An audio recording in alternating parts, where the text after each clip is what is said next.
Hello my friends, hello my family. Today's video is not so sincere. I mean, in a way it is because, I really want you guys to have fun, but it's gonna be a little bit sillier. Okay, these are gonna be my top 10 new, dumb fun free-to-play games on Steam. Yeah, I don't know why I'm kind of choosing this title, why I'm doing this sort of genre listing, but I think sometimes we just need to step out of the box and talk about games that are really weird and that kind of present themselves maybe as not so serious games. And sometimes games, believe it or not, are meant to be fun. Not always.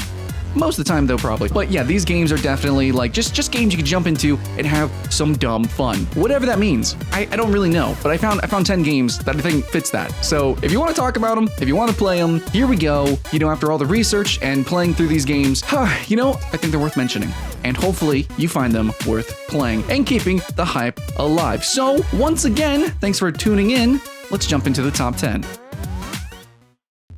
Alright guys, coming up first on the list here, number 10 is going to be Vecter, which has Vecter-inspired graphics, retro overall aesthetic, electronic music. It feels good. It really reminds me of playing some titles like this back in the day on the Sega. Actually, it's very reminiscent of a popular game called Chase or Race the Sun. Can't remember the name quite, sorry. But these games tend to be really niche. These runners, especially endless runners, though on mobile devices, are becoming much more popular. Maybe Vector, you should think about putting it on mobile? Anyways, early access game, keep that in mind. They are further developing the game, and I can't tell you about all the full mechanics and full power-ups and obstacles because I die a lot in this game. And keep in mind, this genre and this game in particular, you will die a lot. It's very akin to a rhythm game in that sense. In fact, I think there's a bunch of rhythm games very much in this style. But Vector is free to play. You can check it out, and I really appreciate that it has daily online leaderboards for a procedural map. You can jump into it. It's called Top Dog. You do it. It's a procedural map, and everyone's racing to see how far they can get. But don't worry, guys. You can control speed. There's variable speed. You can do aerial rolls to dodge very quickly. And I like how they say, you're trying to survive by the skin of your teeth. That's really the feeling that they wanted to get and promote. That's what you're going to get in this game, and it's going to feel good. A lot of adrenaline and a lot of dumb fun. Number 9 on my list is going to be a game called Open World Game, The Open World Game. One more time. Open World Game, The Open World Game. Basically, it's kind of a parody game. It's just basically, you take an open world game, you just minimalize it as much as you possibly can. And I think a lot of us have complained about, playing Skyrim or games like Fallout where maybe you're following the compass too hard, especially in like MMOs. Oh my God. You're just following the compass. You're just following the journal. You're literally just running from symbol to symbol back and forth. And this game is literally taking that idea, that concept. And it's like, yeah, you're just playing the minimap, the game. Well, open world game, the open world game. Actually, even though this game is incredibly minimalistic in terms of its UI and mechanics, it actually has got like a lot of content, and there's a lot of journal entries, and there's a freaking ton of subquests. So I don't know, it's got a little bit of substance. So if you're looking for a good little bit of dumb fun, open world game might just be the one. Next up on our list, we actually have another parody-style game called NGU Idle. Now, I'm not normally a fan of idle games. I normally participate in games maybe that are a little bit more action-based, even if they are technically in the idle genre, like Swarm Simulator, which is actually a Roblox game, was actually kind of cool, and a few others. But idle games can be kind of fun. I played a couple of hentai ones, whatever. But NGU Idle is full on a parody, not just like a silly parody like a hentai game would be, but it's like a parody of the genre itself. And it actually includes, as far as I can tell, I haven't gotten that far, but it includes all of the mechanics that you would want and crave, and maybe even some extras inside of this game. Like, it's legitimately good. If you like idle games, this seems like a great idle game, but also if you don't like idle games, this is like, the humor is top notch. Obviously it's like a really crudely drawn, crudely written, and very slappy humor game, but I think, if you got a little bit of patience for this idle game, you'll have a good time. It'll make you laugh out loud, I think, and again, especially if you are a fan of idle games. But I would like to stress that even if you scoff at the concept of an idle game, this is the one to play. It's got overwhelmingly positive reviews. It is a little wordy, and if you aren't really a big fan of like RPGs or progression style games, then maybe a lot of it might miss. But I think overall this is a game for people who both hate idle games and love them. Next up on our list is Frenzy Retribution. The difficulty game modes says hard as well as Retribution. It's supposed to be a hard game. Now, warning though, this game is kind of like just kind of thrown together a little bit. I mean, it looks really gorgeous. There's like, you know, competent combos and in a fighting system. It's pretty grotesque. It's a gorgasm, but there were some technical difficulties that I personally had. So just go into this knowing that it's kind of like, you know, it's like a cheaper made game that's thrown together, but it's still a really cool experience if it's working. Anyways, the gameplay certainly is self-explanatory. It's really just dumb fun. You just jump in and you kill everyone, basically. It's a difficult game. It's a challenging game. I haven't even beaten it yet myself, and I really like the aesthetic. It's like this super Neo Tokyo kind of thing going on. If you actually read the Steam page, a lot of it is kind of harshly translated or maybe even mistranslated. But they're trying to express the complexity of the combat system. And overall, it is a very difficult game. It's a very fast-paced, very quick game that you need to get into, and there's a lot of mechanics to understand that it reveals its depth. I wouldn't even put it past people to really enjoy replaying this game and speedrunning it. But if you're somebody who likes spectacle fighters, stuff like Devil May Cry, things like that, we don't have many free-to-play variants or versions of that. So it's just really cool that this was thrown out there for us to enjoy, to consume.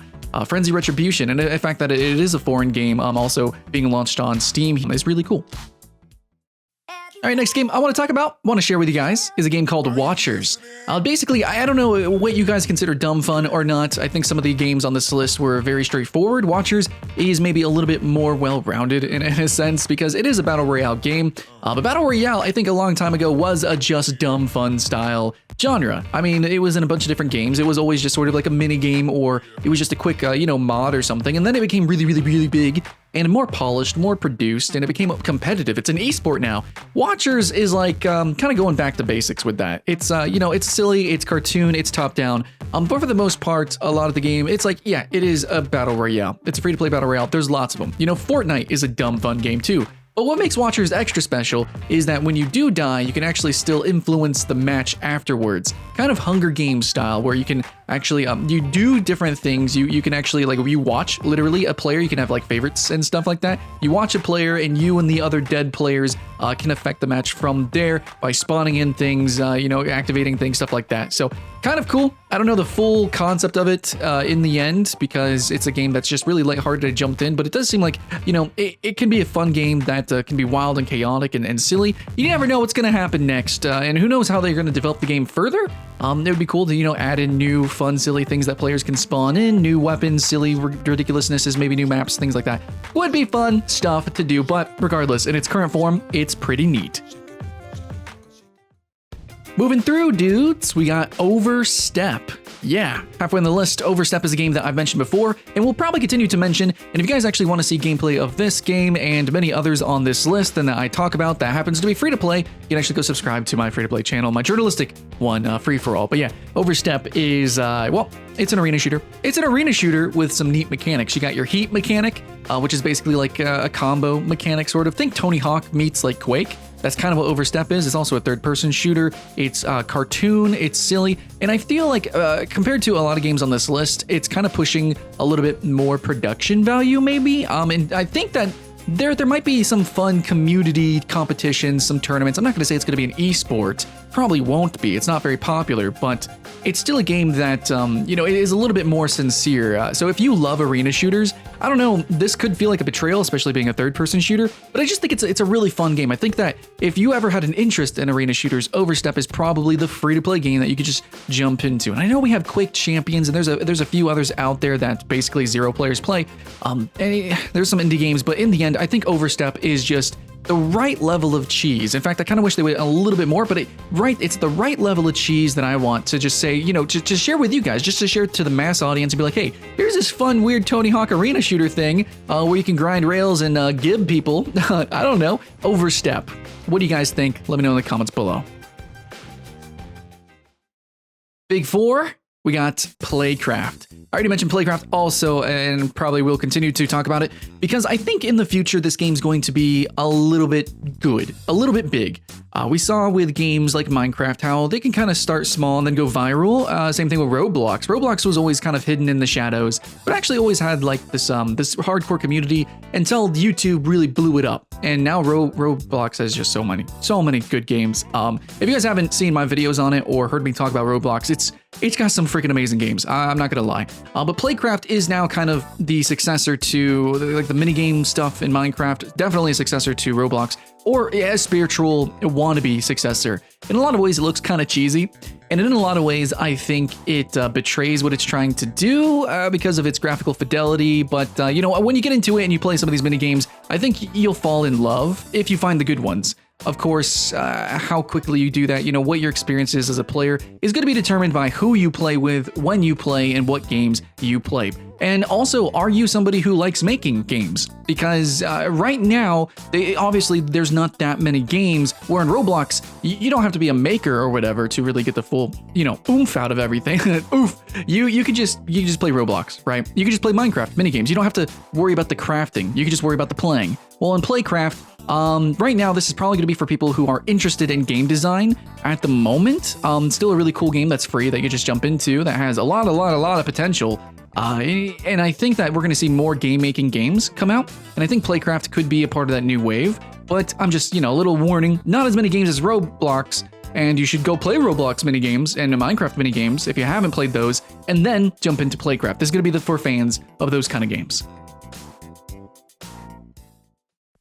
Number 3, we got the Kritika Reboot, and I'm doing this because I feel like Kritika and you got Dungeon Fighter, L Sword, Closers Online. There's so many that I could talk about, and this is a genre that I really stay away from. But the Kritika Reboots, and actually I find these games often get reboots and remade and relaunches because in the West they're generally not very popular. So this game, it actually is one of the most popular, and in fact is more popular than Dungeon Fighter Online, which Dungeon Fighter Online, one of the most popular games on the planet, but not in the West. I don't know, us Westerners just, I guess we don't like anime beat 'em up, but you can prove them wrong because I'm pretty sure you clicked on this for that thumbnail, and that's Kritika's art, that's Kritika's design. Kritika is going to be one of those bombastic beat 'em ups, and that's pretty much it. It's online. Some people would call it an MMO. You're setting your sights up for failure there. It's not that massive. But you jump in, you run and gun and beat up someone and have a good time. It's really dumb fun, but it's a game where, do you like grinding? Do you like killing, you know, tons and tons of enemies, seeing big numbers on the screen, things like that? There's a lot of satisfaction in the grind, and this is my grinding game for the list here, which is the Kritika Reboot. So while there's a good population right now, you should go check it out. And number 2, another inspiration for the list here, is a game called Undefeated. It's just a really short, quick, like project style game that I'm so surprised hasn't really been done properly before. There's so many games that I think would define the words power fantasy. Those games would be something like Warframe, to an extent the Warriors series as well, and some games, you know, you get big guns and you do big giant explosions, but when it comes to like superpowers and superhero stuff, there's always such a lack of verticality. There's always such a lack of literally being able to move anywhere at any speed almost and just be ridiculous and ham. You get some of that in versus spectacle fighters, like in the Budokai series, the Dragon Ball Z series, you know, the Naruto series, Shippuden. But this is just a single player game where you're going to be fighting, roaming around the city, but you're not roaming, you're not just jumping, you're literally bullet speed, like bursting through the fabric of space and time. Okay, not that crazy, but the power fantasy is there. Basically, it's a Superman simulator, and it's competent. You know, it's short, it's quick, but everyone is loving it, and I would love to see this game become a full featured title. Doesn't have to be AAA, but for what it is, this project style game, you know, you're gonna get that power fantasy feeling. It will leave you wanting more in a good way. All right, guys, finally the number 1, and the reason why I even made this list, it really was a collection of a bunch of these games, but this was finally, you know, the straw that broke the back, Hellbound Survival Mode. And I really wish more games did stuff like this. One, I wish more games had multiple modes of play.